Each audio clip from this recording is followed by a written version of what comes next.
bom dia a todos, mais uma vez. É sempre um grande privilégio. Mais uma vez agradeço ao pastor Alexandre por me dar esta oportunidade de poder partilhar a palavra convosco, porque é uma alegria muito grande. Eu já estava a pedir aos irmãos e repito, para fazerem favor de abrir as vossas Bíblias em Hebreus, no capítulo 12, e nós hoje vamos refletir o mais possível sobre estes primeiros três versículos de Hebreus 12, portanto 1 a 3. E vamos já ler esta porção da palavra, que é tão importante nas nossas vidas, principalmente no tempo que estamos a viver hoje. Claro que ela é sempre útil e é sempre preciosíssima, mas nós temos de ter consciência dos tempos que estamos a viver, e há algo que eu temo profundamente, que é a Igreja. Não estou a falar aqui só de nós, claro, mas de toda a Igreja de Cristo em todo o mundo, na sua esmagadora maioria, não esteja desperta ou não esteja atenta àquilo que se está a passar à nossa volta, e que está demasiadamente entretida com coisas que não interessam e que nos desviam do propósito e que nos desviam do nosso alvo. Então eu penso que esta mensagem de hoje é um consolo para os nossos corações, é ao mesmo tempo um alerta, é uma mensagem de instrução e de encorajamento para todos nós, para nós podermos viver nestes dias que estamos a viver.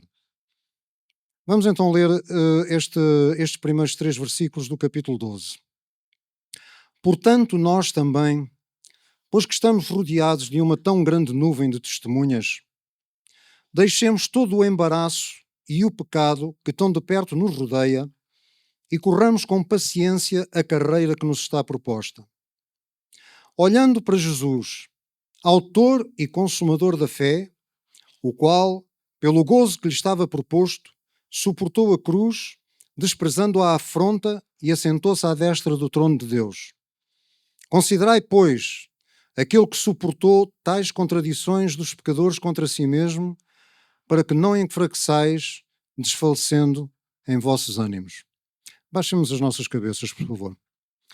Querido Pai, é no nome de Jesus, com toda a reverência, com todo o temor, nós estamos na Tua presença. E nós te queremos louvar, Senhor, porque em tempos de angústia, em tempos de ansiedade, em tempos de aflição, Tu sempre vens ao nosso socorro. Tu não te ausentas das nossas vidas. Por vezes parece que estás longe, que estás distante, mas Tu nunca te afastas, Senhor. Nunca. Tu estás sempre com o Teu povo. És Tu que nos guias, que nos diriges. És Tu que nos consolas. E creio de todo o meu coração, Senhor, eu e todos os meus irmãos que aqui estamos presentes nesta manhã, e todos aqueles que porventura venham a ouvir esta mensagem, que hoje mesmo, Senhor, Tu que és o Deus de toda a consolação, o Pai das misericórdias, hoje, Senhor, também acalentarás os nossos corações, nos ajudarás, nos animarás a prosseguir nesta caminhada maravilhosa rumo à Jerusalém Celestial. Ajuda-nos a firmar a nossa mente em Ti, Senhor, e a não nos distrairmos com tanta coisa que se passa ao nosso redor, à nossa volta. Abençoa este tempo, Senhor, abençoa este tempo de pregação, e que a Tua palavra, Senhor, seja semeada em corações sinceros, corações verdadeiros, que buscam, Senhor, ansiosamente por uma libertação, pela tua verdade, por aquilo que Tu és, Senhor. É isto que nós oramos hoje no nome de Jesus, Pai. Obrigado, Senhor. Amém. Queridos irmãos, nós vamos então dissecar um pouco estes três versículos, que têm, cada um deles era uma pregação. Isto é sempre um desafio para quem prega. Mas cada um deles era uma pregação, ou mais até. Mas eu vou procurar ser sucinto, que é um bocadinho difícil, mas eu vou procurar não me afastar muito, aliás, não me afastar nada mesmo do tema que nos trouxe aqui que nos traz hoje até aqui. Em primeiro lugar, eu queria recordar que esta carta, esta epístola aos Hebreus, é realmente extraordinária. E queria mais uma vez encorajar os irmãos a lê-la com muita atenção. É uma carta riquíssima, não só em termos teológicos, mas em termos de fé. Hoje vamos falar muito acerca de fé. Como vocês sabem, o autor desta carta é desconhecido, nós não sabemos quem é, e foi escrita para irmãos que estavam a sofrer uma tentação terrível. que era a tentação de se afastarem do cristianismo, ou seja, de retrocederem na sua caminhada com Cristo. Era uma tentação de voltar aos antigos rituais judaicos, de voltar ao judaísmo, de voltar aos sacrifícios que se faziam no templo. Tudo leva a crer que quando esta carta foi escrita, o templo ainda estava em funcionamento, pois o autor não faz qualquer referência à destruição de Jerusalém no ano 70. Então os estudiosos entendem, e penso com toda a razão, que esta carta é escrita ainda no tempo em que o templo estava em funcionamento, os sacrifícios levíticos estavam a ser feitos. Então é um esforço, um encorajamento forte que o autor desta carta faz a todos esses irmãos que estavam a ser tentados a regredir e a voltar para o judaísmo, a eles permanecerem em Cristo Jesus. É uma carta esplêndida, eu exorto mesmo os irmãos a lê-la. E anteriormente nós vimos o seguinte: nós vimos que esta carta nos mostra, em primeiro lugar, e lança uns fundamentos de quem é Cristo, de quem é Jesus. Esta carta, é curioso que estive a fazer um género quase de uma lista daquilo que esta carta nos diz acerca de Jesus, e eu já vou em 20 coisas, em 20, só acerca de Cristo, de quem Ele é e do que Ele faz. Então é uma carta riquíssima acerca de Jesus. A pessoa central é Cristo, não é mais ninguém, é Cristo. E nesta carta eu resumi aqui as principais. Primeiro, nos mostra claramente que Cristo é o Filho de Deus, que Ele é o nosso grande sumo sacerdote, que Ele é o mediador de uma melhor aliança, que Ele é o sacerdote perfeito, o nosso substituto, o nosso precursor na glória, e tantas outras que os irmãos podem descobrir por vós mesmos ao ler esta preciosíssima carta. Então hoje, queridos irmãos, nós vamos meditar profundamente na fé. Porque depois do autor da carta ter apresentado quem é Cristo, com todas as suas características, com toda a sua função, todo o trabalho de Cristo que Ele fez na nossa salvação e continua a fazer, e é curioso que não é por acaso que esta carta é chamada do quinto Evangelho, porque enquanto nos primeiros nos quatro Evangelhos Jesus nos é mostrado no seu ministério terreno, na sua vida, nos milagres que operou, no modo como Ele andou, na sua morte, na sua ressurreição e ascensão aos céus, ou seja, na humilhação de Cristo, este quinto Evangelho, esta carta aos Hebreus, mostra-nos a parte da glorificação de Cristo, ou seja, quando Ele está na glória como o nosso sumo sacerdote e o grande intercessor pela sua igreja.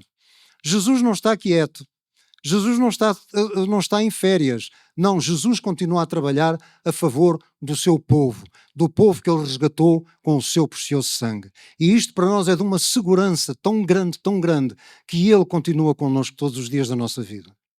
Então, depois de o autor aos Hebreus ter apresentado quem é Cristo, ele então nos vai introduzir na fé, fortalecer na fé. E toda esta parte, esta secção de fé, é grande, e ela começa no capítulo 10, a partir do versículo 19, e vai até ao final do capítulo 12. E nós aqui vamos ver o seguinte. Primeiro, no capítulo 10, ele diz para não devemos rejeitar a confiança, ou seja, a fé que tem grande e avultado galardão. Lembremos-nos que os destinatários iniciais desta carta estavam a ser tentados a retroceder e a deixar a fé. Então ele exorta a não deixar a fé, mas a reter firme a confissão em Cristo, a reter esta fé o mais forte possível. Segundo, que o justo viverá pela fé em Cristo. Não há outra forma de nós vivermos. É pela fé em Jesus Cristo. É pela confiança em Cristo. Pela nossa esperança em Cristo. Na verdade, quando falamos de esperança, em termos bíblicos, nós estamos a falar na certeza que nós temos em Cristo. Não é uma esperança vã, não é uma esperança vazia, é uma certeza. Nós temos uma certeza. Um dia vamos estar com Ele. Outro ponto importante acerca de fé é que sem fé é impossível agradar a Deus. Está em Hebreus 11, versículo 6. E por último, ele apresenta uma galeria, como nós costumamos chamar, de heróis da fé e heróis do Antigo Testamento. E quando ele finaliza esta galeria dos heróis da fé, em que ele aponta os seus sofrimentos, aquilo que eles passaram por amor a Cristo e que a sua fé se manteve firme até ao final, então ele inicia este capítulo 12. Claro que na altura o autor não escrevia por capítulos nem versículos, mas para nós hoje este capítulo 12 se inicia de uma forma maravilhosa, porque depois dele apresentar esses heróis da fé, que são um exemplo para nós hoje, então ele nos diz assim: portanto, ou seja, assim como eles, e já que temos este testemunho, nós também, pois que estamos rodeados de uma tão grande nuvem de testemunhas. Quem são estas testemunhas? São exatamente estes heróis da fé. São estes testemunhos que nós temos aqui escritos na palavra de Deus, que têm suportado, que têm encorajado ao longo de gerações e gerações de crentes pelos séculos passados até o dia de hoje. E hoje nós podemos encontrar encorajamento, podemos fortalecer a nossa fé ao meditarmos nas histórias destes grandes heróis. Começa logo com Abel, depois com Enoque, com Abel e por aí fora. São tantos. Com Abraão, Moisés. Se nós meditarmos nestas histórias, e elas estão todas registadas nas páginas da Bíblia, a nossa fé ficará mais fortalecida dia a dia. Irmãos, há uma apreensão muito grande entre a liderança evangélica dos nossos dias. E a apreensão que existe é o seguinte: nós nunca tivemos uma geração em que tivesse ao seu dispor tanto da palavra de Deus como nós temos hoje. Mas ao mesmo tempo, também nunca tivemos uma geração cristã tão, perdoem-me esta expressão, mas ela tem que ser dita, tão ignorante naquilo que as Escrituras dizem como a de hoje. E nós temos que voltar à Escritura. Nós temos que voltar às Escrituras. Foi o primeiro fundamento da Reforma Protestante. Só a Escritura, ou seja, somente a Escritura. Nós temos que voltar à Escritura. E nós podemos alimentar a nossa fé, a sermos mais corajosos no nosso caminhar com Cristo, se nós meditarmos nestas histórias maravilhosas que nós aqui temos. A história de José do Egito, a história de Davi, tantos outros, a história de Paulo, tantos outros que nos encorajem a nós prosseguirmos nesta caminhada. Então o autor aos Hebreus diz: portanto, já que temos estes testemunhos, que Deus dá testemunho deles na sua palavra, veja que o próprio Deus testifica dos testemunhos destes heróis da fé que aqui estão, para o nosso ensino, para o nosso proveito, então nós também devemos fazer como eles. Fazendo o quê? E agora vamos aqui analisar 4 coisas que nós temos que fazer. A primeira é deixar ou largar. A segunda é correr. A terceira é olhar. E a quarta é considerar. E vamos ver cada uma delas já de seguida. Então o autor da carta diz o seguinte a seguir. Depois de dizer que nós estamos rodeados de uma tão grande nuvem de testemunhas, diz o seguinte: deixemos, é a primeira ação, deixar todo o embaraço e o pecado que tão de perto nos rodeia. Vamos nos deter um bocadinho aqui nesta parte. Há versões que em vez de dizer deixar, dizem livrarmos-nos, livremos, como o caso da NVI e a NVT. Isto está correto. O que é um embaraço? Este é um dos primeiros problemas que nós temos quando lemos a Bíblia. É que por vezes damos com certas palavras e estamos a ler a Bíblia como quem lê um romance, de forma despreocupada. Mas a Bíblia não pode ser assim lida. A Bíblia tem que ser entendida, tem que ser mastigada, porque senão nós vamos perder o alvo e o objetivo da palavra que estamos a ler. O que é um embaraço? O embaraço é algo que nos estorva, é algo que nos prende, é algo que nos amarra, é algo que nos distrai do objetivo para o qual nós estamos a caminhar. É um embaraço. E nós já vamos ver ao longo desta passagem que o autor aos Hebreus Ele vai buscar uma metáfora muito utilizada na Bíblia, que é a metáfora da corrida. E, na verdade, a corrida na qual nós estamos envolvidos não é um sprint de 100 metros. É uma maratona. Uma maratona tem 42 quilómetros e ainda tem 195 metros. E, por vezes, os 195 metros são os mais difíceis de correr do que os 42 quilómetros. Então, meus irmãos, aquilo que nós temos que entender é o seguinte: é que há coisas na nossa vida que nos embaraçam.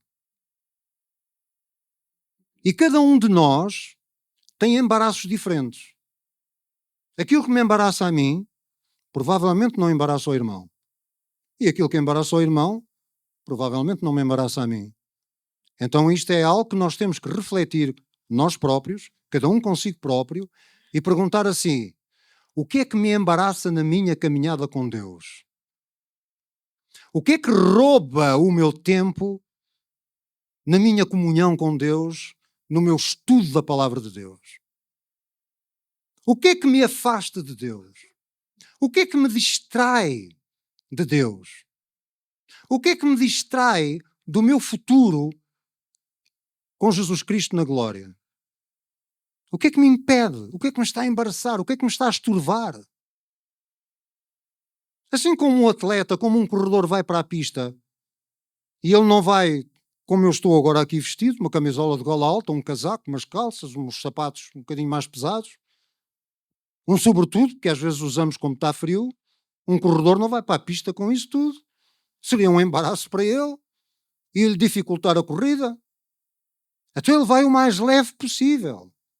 Ele não vai carregado com nada, com bagagem alguma, nem com mochila às costas, nada. Ele vai o mais leve possível. E nós, meus irmãos, temos também que nos desembaraçar, e perdoe-me esta expressão, da tralha que nós muitas vezes trazemos atada a nós. É isto que o autor se está a referir. Claro que no tempo dele, quando ele estava a escrever a estes hebreus, portanto, os destinatários originários da carta, havia outros embaraços diferentes, como é óbvio. E há estudiosos que indicam que esses embaraços eram principalmente os sacrifícios levíticos. Mas agora estou a procurar transpor os embaraços para os nossos tempos. Hoje em dia, nós vivemos num mundo de entretenimento. É entretenimento a toda a hora. E com coisas fúteis, com coisas idiotas, com coisas que não edificam nada nem ninguém. E por vezes nós, como cristãos, deixamos-nos ir nessa onda que o mundo está a levar. Então nós temos que ser sábios. E, meus irmãos, há coisas que nós já estamos tão habituados a fazê-las que já nem damos conta que as estamos a fazer. Hoje é o vício do telemóvel, é o vício das redes sociais, e as pessoas não dão conta quanto tempo é que estão a perder e a desperdiçar naquilo. Eu quero alertar também a igreja para o seguinte: cuidado com tudo aquilo que parece que é de Cristo e que está na internet. Muito cuidado com isso. Hoje qualquer pessoa cria uma página, cria um site na internet e vem com isto e com aquilo e com aquele outro, às vezes trazer discussões que não interessam para nada. É só para entreter e o crente entretém-se com aquilo. Qual é o resultado? Em vez de estar a ocupar esse tempo em ler a palavra, porque aqui é que está a verdade, está-se a entreter com questões humanas. Pura e simplesmente humanas. E sabe quem é que está por detrás de tudo isto? É o diabo. Ele é que é o nosso verdadeiro adversário. Ele conhece os seus gostos, ele conhece os meus, conhece as nossas tendências e ele vai usá-las para nos distrair da palavra. Ele não está interessado em mais nada na sua vida, meu irmão. O diabo quer-me pôr uma doença. O diabo quer-me roubar. Não. Isso são coisas a mais. Aquilo que o diabo quer roubar do seu coração é a palavra de Deus. E se ele conseguir evitar que nós passemos tempo com a palavra, então ele já atingiu o seu objetivo. Então nós temos que nos livrar destes embaraços. Por isso o autor diz, deixemos todo o embaraço. E depois a seguir fala também do pecado. O que é o pecado? Às vezes as pessoas ainda têm dúvidas acerca do que é o pecado. A palavra original diz que é errar o alvo, traduzido em português é errar o alvo. Mas o apóstolo João também na sua primeira carta, ele define perfeitamente o que é o pecado. Ele diz que o pecado é transgressão aos mandamentos de Deus, transgressão à lei de Deus e é iniquidade. E nós vivemos num mundo que está cada vez mais a viver em iniquidade, em transgressão às leis de Deus, em verdadeira rebelião contra Deus. Isto é um facto. E por isso nós, como crentes, temos que estar atentos a isto. Nós não precisamos saber os detalhes todos e os pormenores todos. Não precisamos de estar agarrados às notícias que dão 24 horas por dia. Mas temos que estar atualizados naquilo que se está a passar fundamentalmente. E eu digo-lhe uma coisa, irmão. Nós estamos a terminar o ano de 2025 e as perspectivas não são boas. E isto é um alerta para a igreja. Nós não podemos continuar adormecidos. Não podemos continuar a pensar que isto é só lá fora. Não, isto é connosco. E hoje, quando nós estamos a falar destes irmãos que foram perseguidos nesta altura, por vezes esquecemos daqueles que são perseguidos hoje. E todos os meses, o pastor Alexandre tem trazido aqui vários casos em que nós oramos por oramos por esses irmãos e não nos podemos esquecer deles. Eu arrisco-me a dizer isto aqui diante desta Assembleia que aqui está. Eu penso que nenhum de nós, que aqui está presente hoje, até hoje, sentiu ou sofreu verdadeira perseguição. E que Deus nos ajude.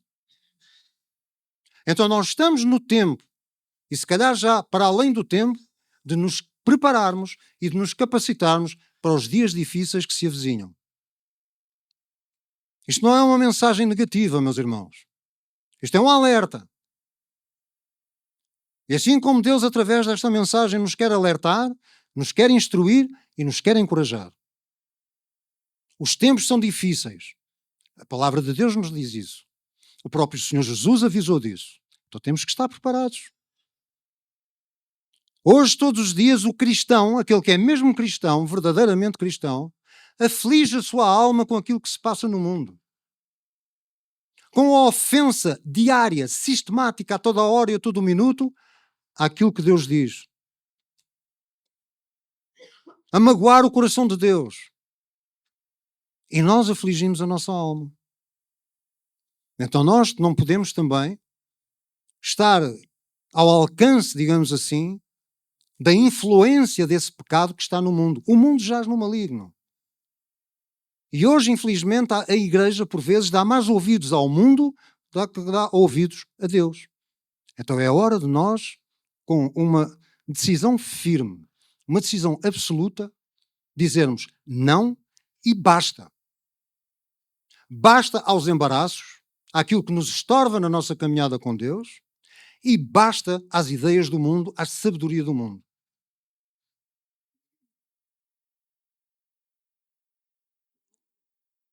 Eu só ouço o ruído do ar-condicionado.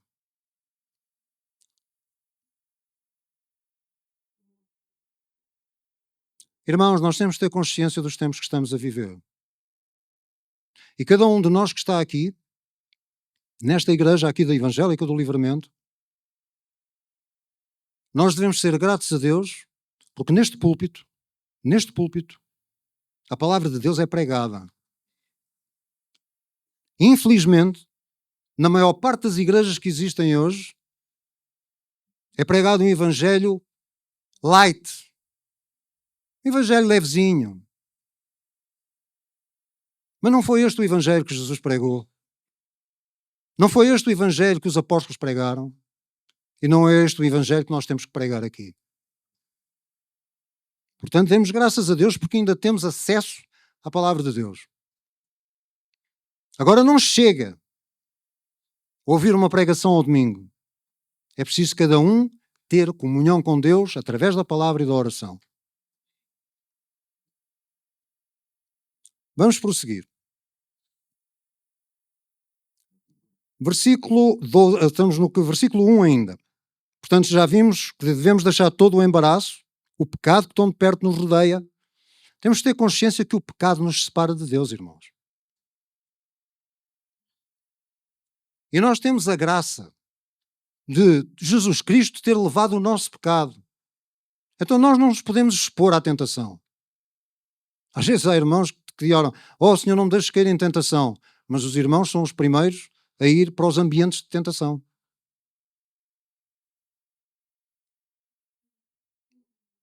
Sabe que isso é provocar a Deus? Cuidado com os ambientes que frequenta. Cuidado com as companhias que tem. Cuidado com aqueles que ouve. Não se deixe contaminar.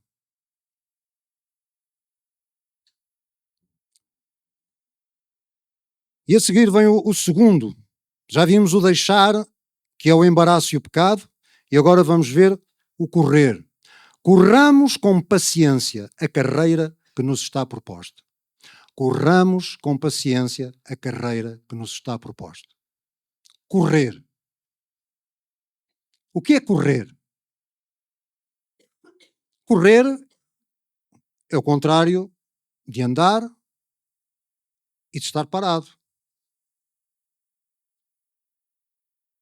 Então o autor aos Hebreus está a dizer àqueles irmãos na altura, está-nos a dizer a nós hoje, o seguinte: nós não podemos ficar parados. Nós não podemos ficar estacionados no nosso crescimento com Cristo. Escute com atenção. Uma pessoa que está estagnada com Deus é uma questão de tempo em que ela vai deixar aquele nível e começa a retroceder. Começa a retroceder. Nós só podemos crescer continuando, prosseguindo na corrida, prosseguindo nesta luta. Por isso o apóstolo Paulo dizia também ao seu discípulo Timóteo: Timóteo, não te embaraçes com os negócios desta vida, mas milita legitimamente para agradar àquele que te alistou para a guerra.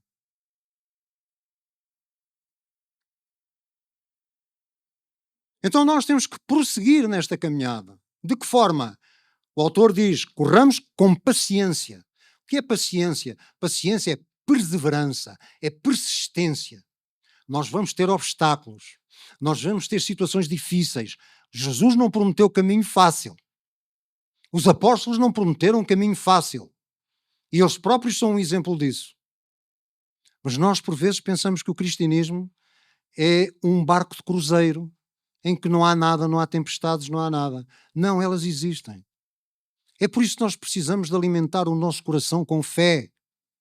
E a fé só vem por ouvir e ouvir a palavra de Deus. A palavra de Deus é o combustível para nós prosseguirmos a caminhada. Um crente que não medita na palavra de Deus, ele está sujeito a fraquejar, a cair. Mesmo o crente que medita na palavra, que está cheio da palavra, ele tem problemas, ele tem situações à sua frente. Então cuidado com isso.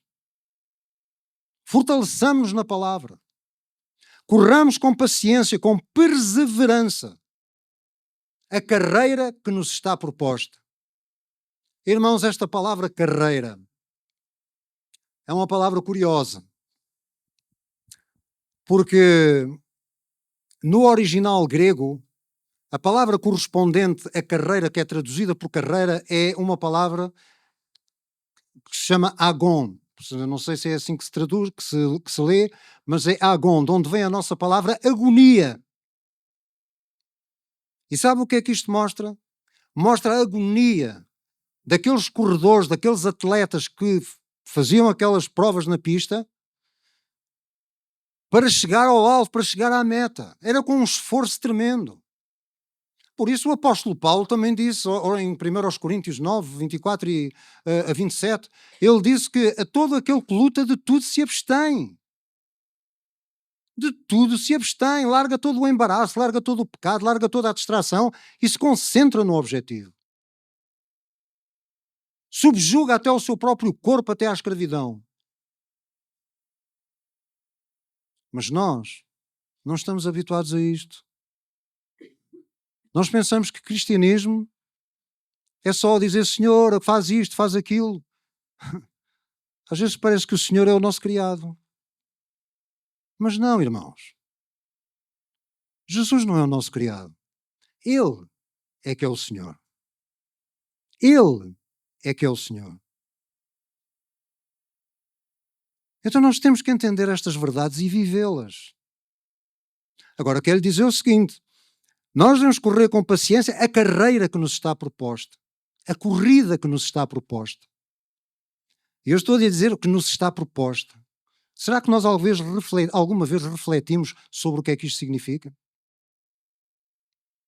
Sabe o que é que significa? É que quem nos inscreveu na corrida foi Deus. E cada um de nós que está aqui hoje, claro que em muitas coisas temos uma corrida comum, mas cada um tem a sua corrida. Cada um tem a sua corrida. É como numa pista de atletismo. Os irmãos sabem que numa pista de atletismo estão os corredores marcados. O atleta daqui não vai saltar para a pista do outro, nem vice-versa. E nós somos a mesma coisa. Nós temos que correr a carreira, a corrida, que nos está proposta a cada um de nós. Deus nos deu dons diferentes a cada um de nós. E é hoje esse Deus que nos inscreveu na corrida, que é o nosso treinador e é o nosso sustentador em toda esta corrida até à meta. Ele é o nosso treinador, Ele é o nosso Deus. Por isso Jesus um dia disse aos discípulos, não fostes vós que me escolhestes a mim, mas fui eu que vos escolhi a vós. Foi Deus que nos pôs nesta corrida. E não nos deixa sozinhos. Ele nunca nos deixa nem nunca nos desampara. E Ele é fiel à sua palavra. E sabe o que é que muitas vezes eu agradeço a Deus? É dizer, Senhor, mesmo quando eu sou infiel, e tantas vezes que eu sou infiel, tu permaneces fiel porque tu não te podes negar a ti mesmo. Este é o grande Deus a quem nós servimos.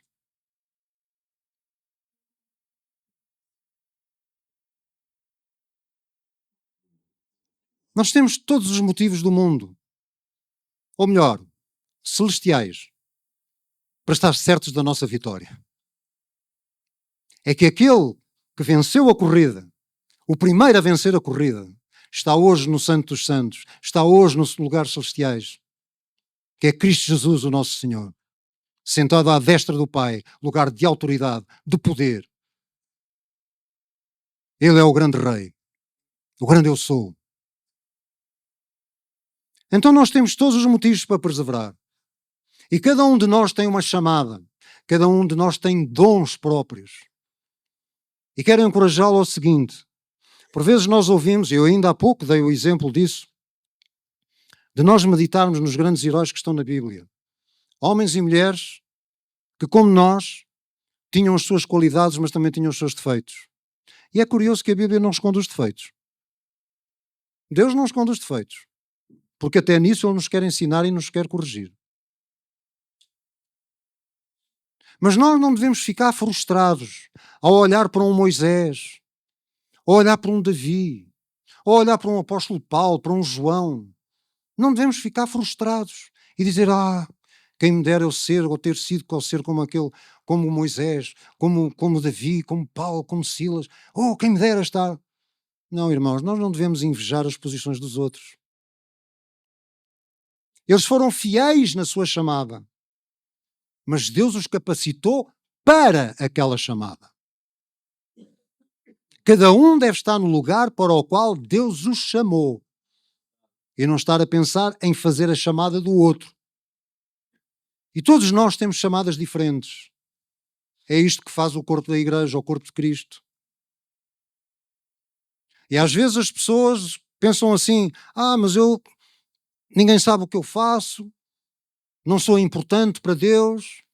E pensam que importante para Deus é só quem prega, quem está visível. Não, meus irmãos.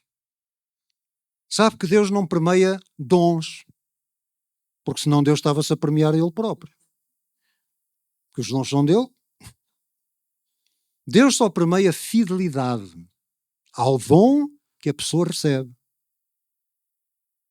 Então aquele irmão que às vezes não é visto, ou que às vezes está sossegadinho na igreja que ninguém dá conta dele, mas que se calhar quando ele está em casa, ele passa tempo com comunhão com Deus, passa tempo a orar e a interceder pela igreja, pelos irmãos que estão em aflição, por aqueles que estão a passar necessidades. Deus está a ver isso. E se calhar vai receber um talento maior, ou vai receber um prémio maior, um galardão maior, do que aqueles que têm um ministério mais visível. Há vários dons. Há irmãos que têm o dom da misericórdia, que têm o dom de partilhar aquilo que têm, que têm o dom de uma palavra de encorajamento para aqueles que estão desanimados. Então nós temos que respeitar tudo isto, porque é Deus que nos põe na corrida de acordo com a vontade dele. O que é que nós devemos fazer? Não é estar a invejar a chamada do outro. Perdão. Não é estar a invejar a chamada do outro. Não é estar a pensar como gostava de fazer aquilo que o outro faz. Não, meu irmão.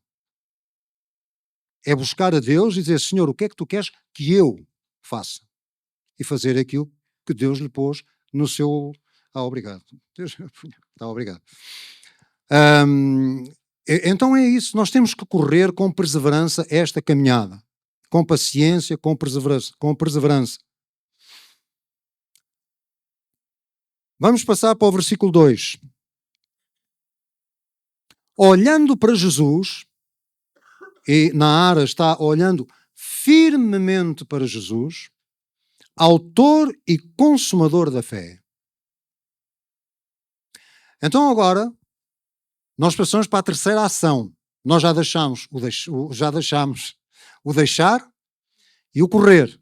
E agora como é que nós vamos fazer isso? Como é que nós vamos fazer esta corrida? Olhando para Jesus, olhando para o alvo, olhando para o autor e consumador da nossa fé. Irmãos, um dia Jesus falou aos seus discípulos e disse-lhes o seguinte: todo aquele que lança a mão no arado e olha para trás não é apto para o reino de Deus, ou seja, não está capacitado para o reino de Deus. E este é um grave problema que nós temos. E lembre-se do seguinte, estamos a ver que há uma metáfora que está aqui no meio, que é a metáfora da corrida. Todos os entendidos sabem. Um atleta que está na pista, ele está a olhar para a meta. Se ele quer olhar para o lado, onde é que vai o outro, já está perdido. Acabou. Ele tem que estar firmemente com os olhos fixos no alvo. Então o autor da carta nos diz onde é que nós devemos ter o nosso olhar fixos permanentemente em Jesus Cristo. Ele é o autor e o consumador da nossa fé. O que é que isto significa, o autor e o consumador? Autor é o originador, é o fundador, o líder da nossa fé. Consumador é também um aperfeiçoador, é aquele que é a fé perfeita, com a ideia de levar à perfeita conclusão. Eu gosto da tradução da NVT porque diz assim, em vez de autor e consumador, eles põem líder e aperfeiçoador. Eu gosto desta tradução, porque de facto Jesus é o nosso líder, ele já entrou no Santo dos Santos, ele já entrou no Santo dos Santos Celestial, está com Deus, para lá que nós vamos, e ele foi o primeiro, ele é o nosso líder. Ele é o nosso supremo exemplo. Apesar de nós termos visto o testemunho dos crentes do Antigo Testamento, Jesus é o supremo exemplo. Então nós, ao fazermos esta corrida, temos que estar a olhar firmemente para Jesus, que é o autor e o consumador da fé. Um alerta para todos nós. Muitas vezes, quando nós estamos nesta caminhada com Cristo, nesta corrida, nós olhamos para nós próprios. E quando nós olhamos para nós próprios, começamos a afundar. Porque nós somos fracos, nós somos vulneráveis, nós às vezes pensamos que somos alguém e não somos. Lembra-se do Pedro? Sem ofensa a este querido irmão que está agora que já está com Jesus. Mas o Pedro às vezes era um basófias. Ele disse a Jesus: Eu? Estes todos podem te negar, mas eu? Nem penses nisso. Eu vou estar contigo até à morte. Foi o primeiro a negá-lo. E por 3 vezes. E quando nós falamos nisto, não é para criticar o Pedro, porque nós somos piores que o Pedro. É para ver isto como exemplo. E este mesmo Pedro, um dia, quando Jesus ia com os discípulos e lhes disse para passarem para o outro lado do mar da Galileia, Jesus ficou a orar e no meio da noite veio ter com eles. E eles pensavam que era um fantasma, os discípulos. E o Pedro, lá está o seu basófias, Senhor, se és tu, diz-me para ir ter contigo. E o fantasma, que era Jesus, diz: vem. E o Pedro, todo afoito, saltou do barco e começou a caminhar sobre as águas. Olhando para quem? Para Jesus, para o comando que Jesus lhe tinha dado, para a ordem que Jesus lhe tinha dado. Mas como estava uma ventania muito forte, ele tirou os olhos de Jesus e colocou os olhos no vento. E começou-se a afundar. Salva-me, Senhor! E Jesus lhe estendeu a mão e disse: homem de pouca fé, por que é que duvidaste? É isto que acontece quando nós pomos os olhos em nós mesmos ou nas circunstâncias que estão à nossa volta. Nós começamos a afundar. Nós começamos a desanimar. Mas o nosso ânimo levanta quando nós olhamos para Jesus Cristo. Quando nós olhamos para Jesus Cristo, para aquilo que Ele sofreu, para aquilo que Ele padeceu, para aquilo que Ele é. Então, meus irmãos, é tempo de nós olharmos para Cristo. É tempo de nós olharmos para Ele. Deixarmos as coisas que estão a circular no mundo, as coisas que estão a circular na internet. Quer lá saber de internet para alguma coisa. Saia deles. Saia. Se vê que é uma tentação muito grande, saia. Saia de grupos, saia disto, saia daquilo, tudo aquilo que o embaraça no caminhar com Cristo, largue fora. Vai se sentir mais leve. Às vezes há coisas que nós gostamos e que estamos muito agarrados a elas. Eu estou a falar isto por mim próprio. E quantas vezes às vezes eu já orei a Deus e dizer: Senhor, faz-me aborrecer isto. Faz-me detestar isto. E Deus responde à oração. Ele ajuda-nos a largar as cargas. Aquilo que nós antes tanto gostávamos, tanto passávamos o tempo a ver e desperdiçávamos tempo, já não tenho paciência para isto. Porque é Deus que nos ajuda, que nos transforma. Agora, repara nisto, que isto é maravilhoso o que vem a seguir. A exortação é olhar para Jesus, o autor e o consumador da fé. E agora repara o que está escrito a seguir. O qual, ou seja, Jesus, pelo gozo que lhe estava proposto, ou seja, pela alegria que lhe estava proposta.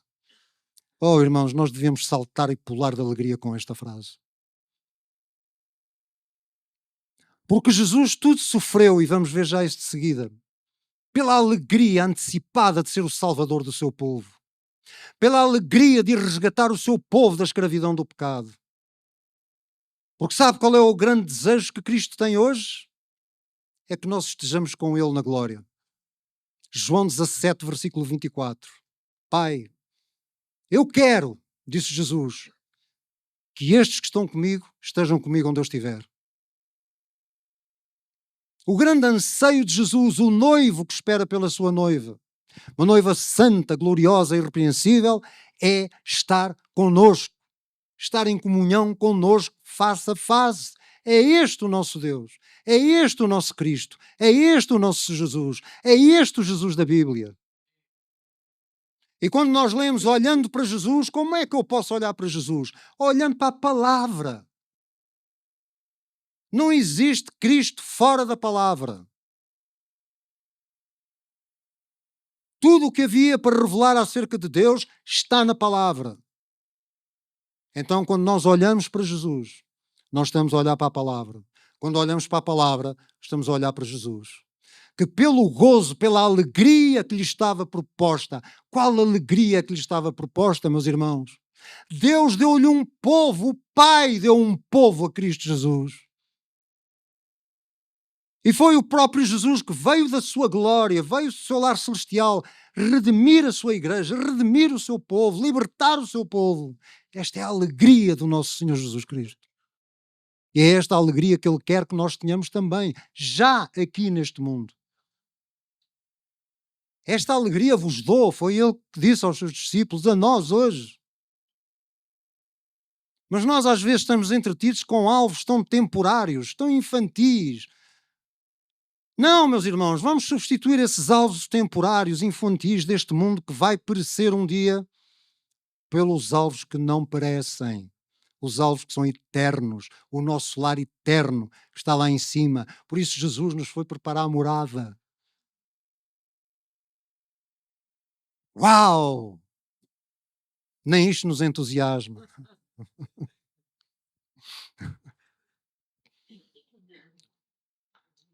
Se Deus abrisse as janelas do céu para nós vermos um pedacinho do céu.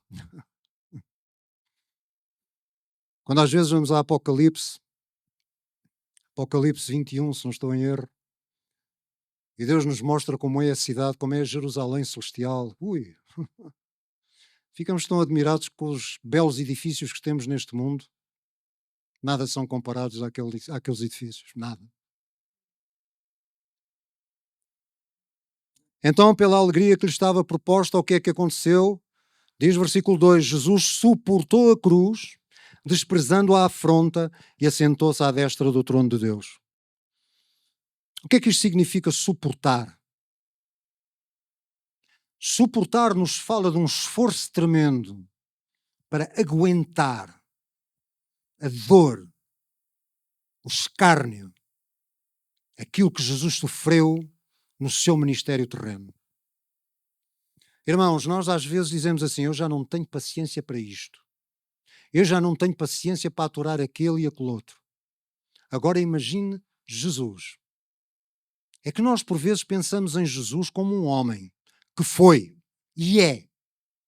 Mas ele também é Deus. Ele tinha o poder todo para chamar legiões de anjos e virem rumar com aqueles indivíduos todos que lhe opunham. Mas ele, pela alegria que lhe estava proposto, de salvar o seu povo, tudo ele aguentou.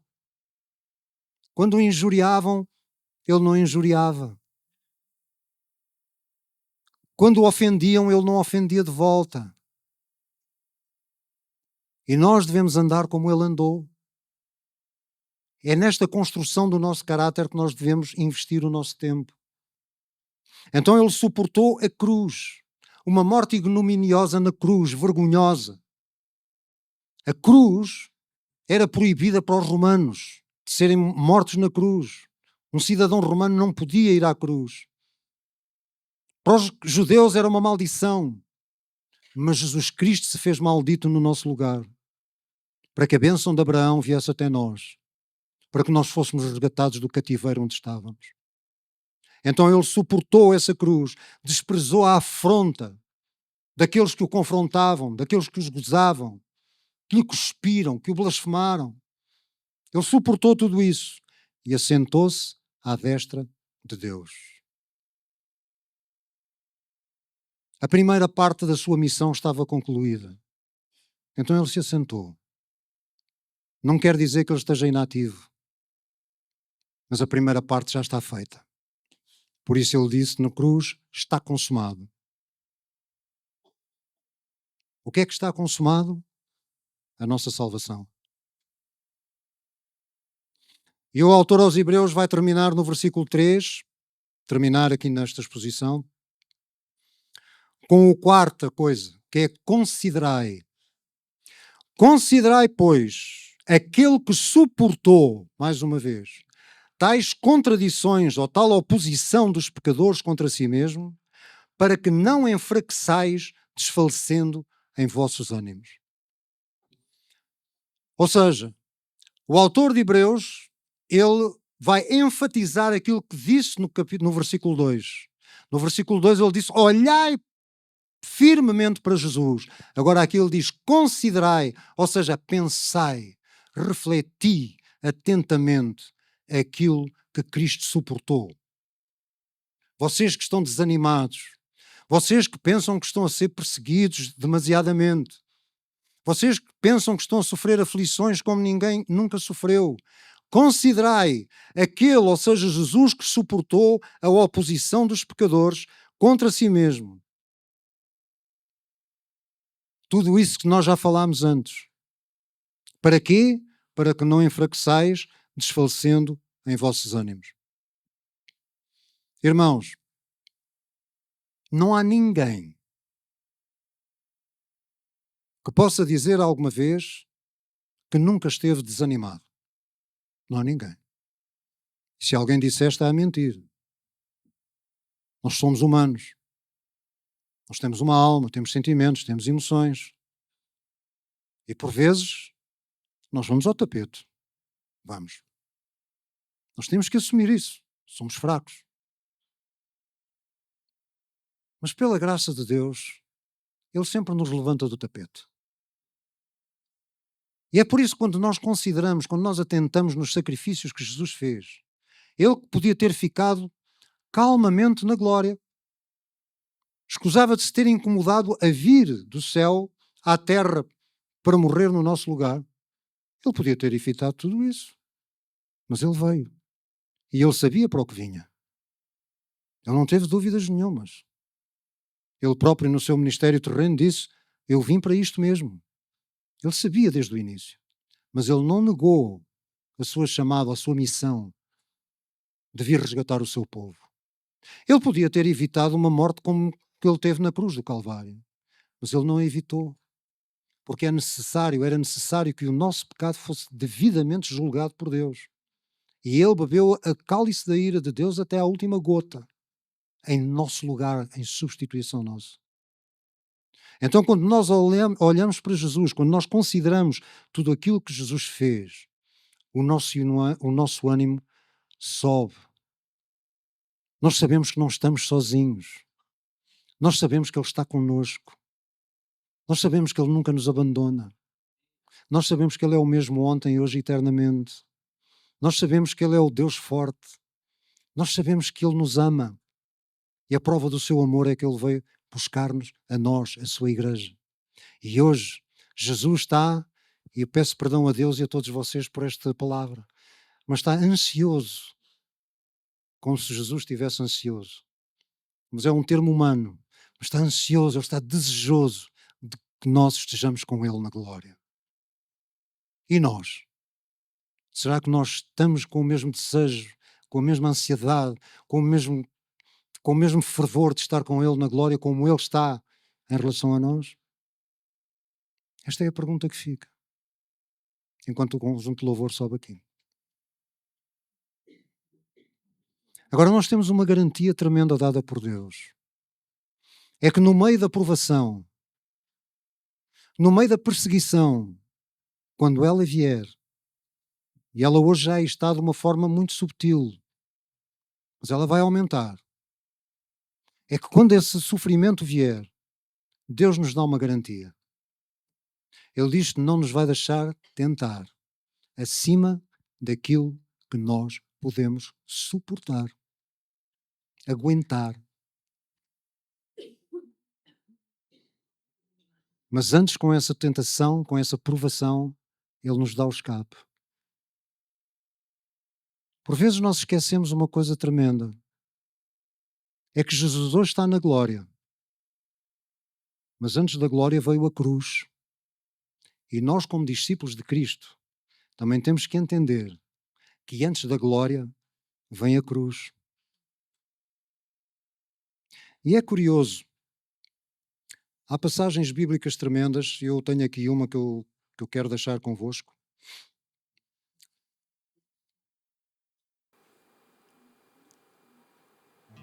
Que está em Filipenses 1:29.